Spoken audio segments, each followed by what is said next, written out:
Hi guys, Rob here, and today I'm looking at the Stamford Plaza Hotel in Melbourne, a 5-star 308 roomed hotel in Melbourne. In this video I'll look at some of the facilities of the hotel, rooms and room prices, and at the end I'll compare the Stamford Plaza with some other 5-star hotels in Melbourne, and I'll score the hotel out of 10. So let's get to the review. Firstly, the Stamford Plaza is located on 111 Little Collins Street in Melbourne. You can see it in red on the map here, making it right in the heart of the city. Just around the corner is the QT Hotel, which I recently just did another review of, so have a look at that in my channel if you want more information about that hotel. Make sure to check out the Rooftop Bar, even if you're staying at the Stamford Plaza.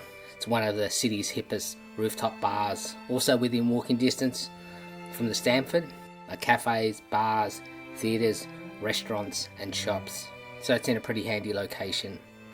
Back to the Stamford itself, it's made up of 2 towers. In one of them is the in-house restaurant, Harry's. It's a pretty casual place. From its Singapore heritage, I wanted to try out some of their Singapore dishes that they offer. At lunch I had the Singapore laksa. It was a nice spicy dish. And here's a sample some of the other dishes they offer. You can also check on their website. For breakfast they had a buffet style, which is held at Harry's restaurant. They offer a reasonable selection of foods, from breads, cereals, hot foods, yogurts and pastries. It's not quite as good as, say, some other 5-star hotels in Melbourne, but I would rate it as average.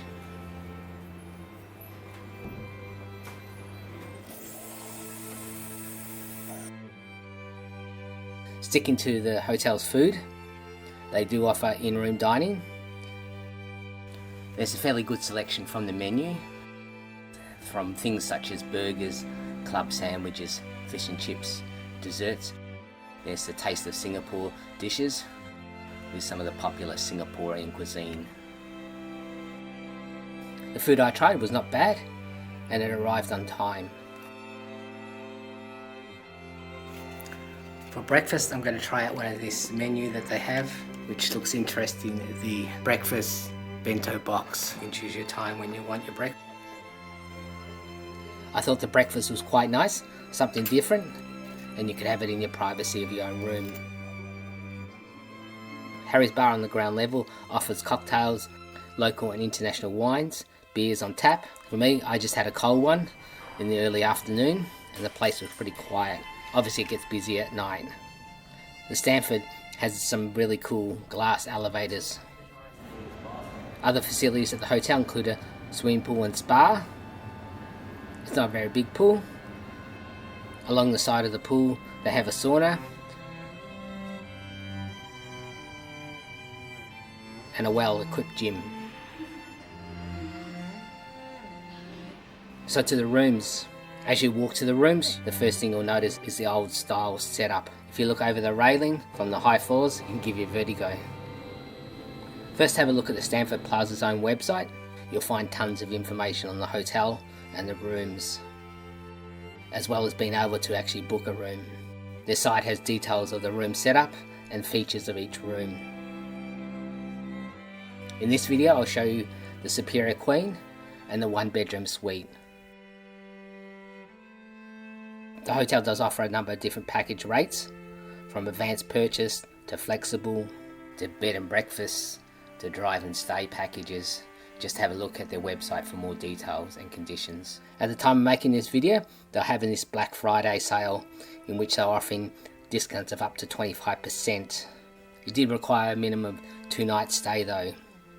So to check if other websites did offer this as well, or something similar, I checked out Expedia for the same dates.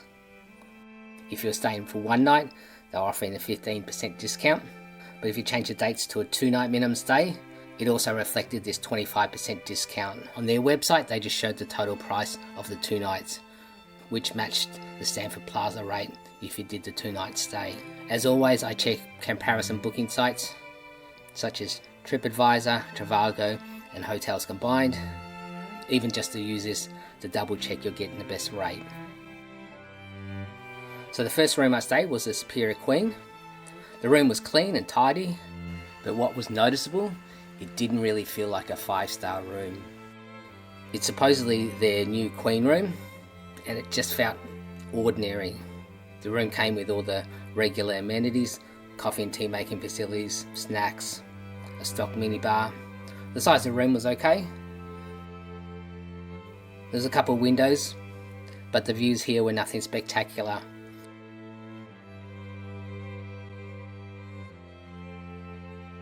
Overall, an okay room, but nothing special. The wardrobe had a place to hang your clothes, with robes. On the other side of the wardrobe there was an iron and safe. The bathroom was a little bit tight, but it was nice, modern and stylish. Wi-Fi was available to the room. The TV had a number of menus, including TV stations, films and guest services. The next room I stayed was a 1-bedroom suite. First impression was a bit disappointing. It looked old and tired.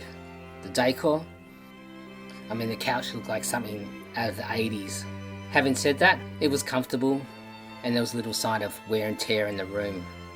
The room was a good size. In this room it did come with a kitchenette that had a dishwasher, a small cooktop, a sink, minibar and snacks you could purchase. There was a microwave as well as knives and forks.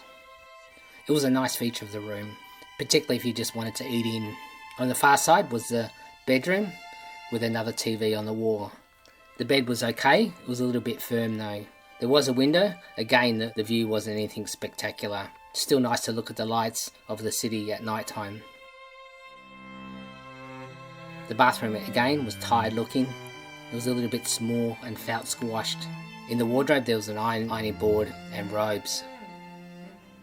To the right of this was a bath and shower. Again a bit tight and squashed, but everything else was fine with the bathroom.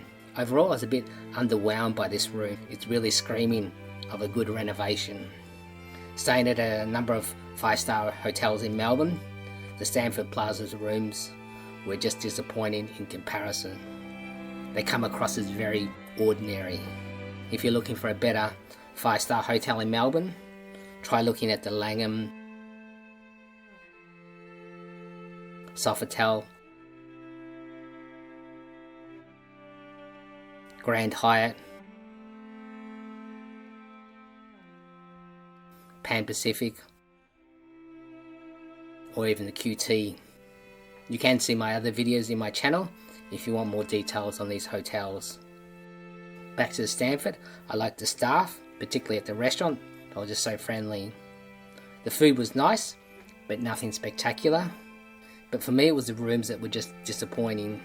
Not horrible, just ordinary. And for that the hotel gets a very average 6 out of 10 rating from me. For other hotel reviews in Melbourne, check out my channel. For more travel videos, please subscribe. Thanks for watching and I'll catch you next time.